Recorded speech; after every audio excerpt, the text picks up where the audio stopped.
Two hunting images set me off on my Slessor quest in May 2021. Two images I've had with me for about a decade. One was printed in a booklet by the Akwa Ibom State government, the other by the Cross River State government. Deliberately or otherwise, both claim that the Scottish missionary Slessor was buried in their states.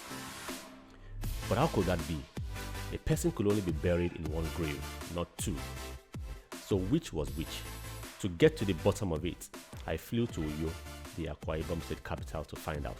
On arrival, I set up a meeting with journalist and producer Ekemini Joseph.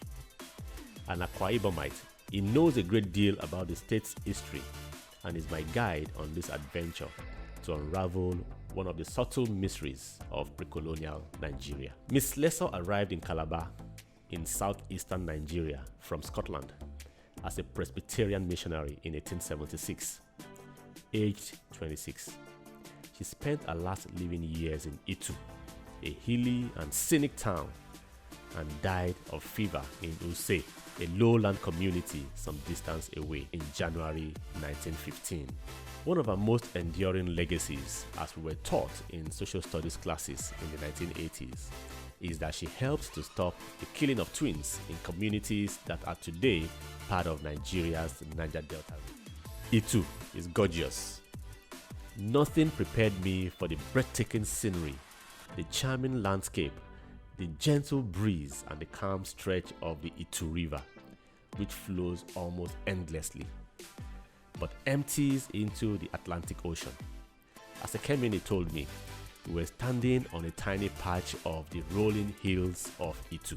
Besides the motorcycle taxis that brought us, and some residents we saw in front of their homes on our way up the hill, everywhere here is quiet. Not too many people about. So, who do I ask questions? Who knows anything, something about the Scottish missionary who arrived here in her 20s and practically lived the rest of her life in these parts, dying at the age of 67. Right in front of us was the Slessor General Hospital. So this is the gate to the Slessor General Hospital, and it used to be the Slessor Joint Hospital, Itu. As we walked past the hospital to explore the surrounding settlements, my imagination ran wild as I tried to picture how life was lived here some 150 years ago. Minutes into our stroll, we needed no convincing that indeed there once was a European community here who lived among the locals. The colonial era buildings on both sides of the dirt road says that much, though they are strangely deserted and mostly overgrown with grass. It's very, very likely that Slessor lived here because this is quite from a distant era, But unfortunately and concerningly for me, this place is deserted. What happened to all these structures? Why is there no one living in them? Why are the roofs collapsing? Why has everybody been abandoned? I think it's something that is worth finding out. We're just taking a walk around this place. This place must have been very busy, way back decades and decades ago. But regardless, a certain kind of ecclesiastical and communal spirit hung in the air. I could imagine people in those houses going about their daily activities, whatever it was. On our way back, we ran into Asukwo, who lives in one of the largely desolate buildings. He could tell we had come to find out about Miss Slessor. He offered to show us a couple of things. We obliged. He led us through a path, a shortcut that took us right into the premises of the General Hospital. Asukwo said his father used to work here many decades ago, stating afterwards that some artifacts from the Slessor years are somewhere on these grounds. Right here is what I've been told Mary Slessor used to preach. In particular, we know that she was said to be the one to stop the killing of twins. So I'm told by a local that this is a pulpit that she preached from. He added that his father told him stories about some of the events that happened here back then. The truth is, people of Itu today know the story of Mary Slessor in varying degrees. It's been passed down from one generation to the next, it seems. It's become part of the local law, so to speak. We walked past the maternity ward, the children's ward, the surgery room, and the pharmacy. Aside from a few patients, there was nobody else in sight. Then we arrived at a bungalow building with a low wall and about 2 or 3 pews in it. It must have served as a place of worship. At a corner, away from view of passers-by, stood an old wooden pulpit. The woman, as Akwa said, referring to Slessor, she used it. I was speechless. But how is that possible? If indeed this was true, then the pulpit shouldn't be in that place. It should be in a museum or in the care of the Presbyterian church. Asukwa wasn't done showing us around the Slessor General Hospital in Itu. He said there were still 1 or 2 more items to see in the premises. We followed him and moments later arrived at the corridor of one of the story building blocks. And right there on the floor laid a marble plaque dated 1928. I mean, how do I call it? It's a stone. It's a stone made of, it's heavy, it's marble. I mean, I don't know what to even call it. The Church of Scotland, Itu, leper colony, founded 1928 in his name. So there's no doubt that a lot happened here with the Scottish mission, and that there's no doubt, seeing this, that Mary Slessor actually did a lot of work in here. She lived here. I'm told that she actually lived in the one-story building up there.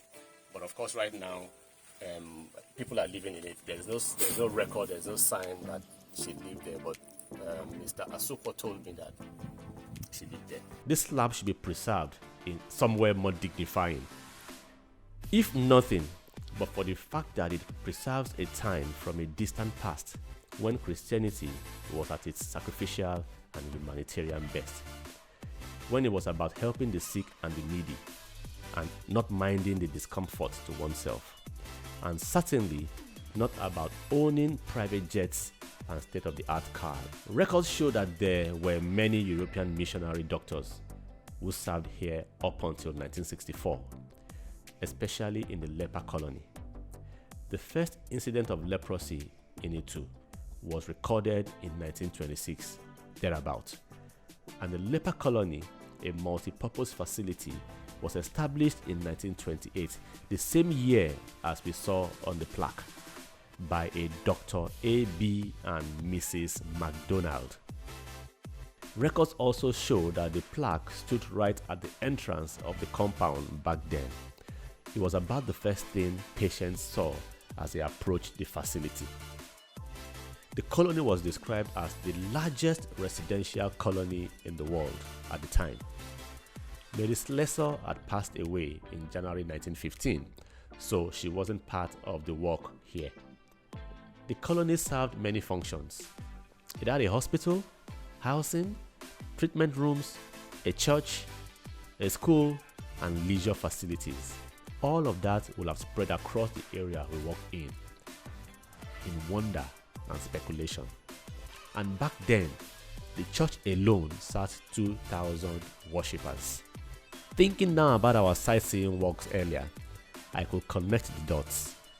I mean, as per the abandoned buildings we had seen on our way, and the sense I had that a lot happened here. I started this journey wanting to know where Mary Slessor was buried. Akwa Ibom or Cross River. From all indications, she lived the last months of her life in Itu, in Akwa Ibom State.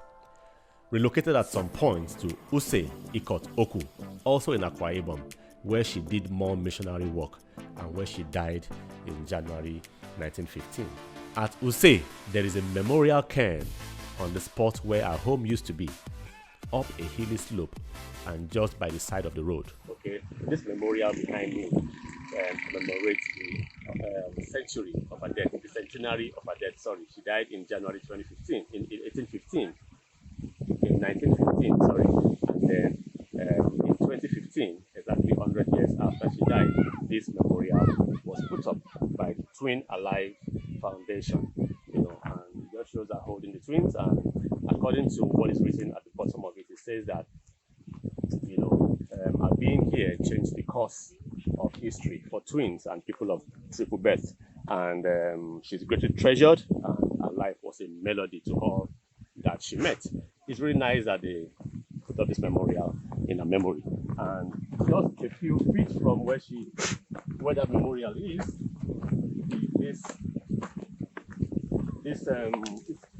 more or less another memorial, which says that this particular monument marks the place where she had a house. Mary Slessor had a house here, and she also died here. And that right there is another statue marking, the woman Mary Slessor, the Scottish missionary who came to Nigeria, to this part of the country, and was instrumental to the stopping of the killing of twins and triplets in Nigeria. So it's not so clear if she was buried here, but the sign here says she lived here and she died here in January 1915. So I'll do some more digging to find out exactly. It's a really small space, maybe 15 feet by 15 feet, and reached by a flight of steps.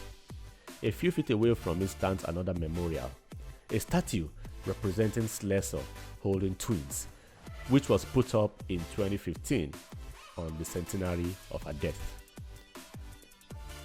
100 years on, the community still remembers and appreciates her efforts, which, as they put it, changed the course of history for twins and people of multiple births. And this last sentence in the tribute touched me. Your life was a melody to all you met. The Mary Slessor story lives on in the minds of the people here, generations after. Records show that after her death, she was taken to Calabar, where she was buried. Mary Slessor lived a selfless life and touched the lives of uncountable people in the communities where she worked. It's no surprise then that her name endures to date.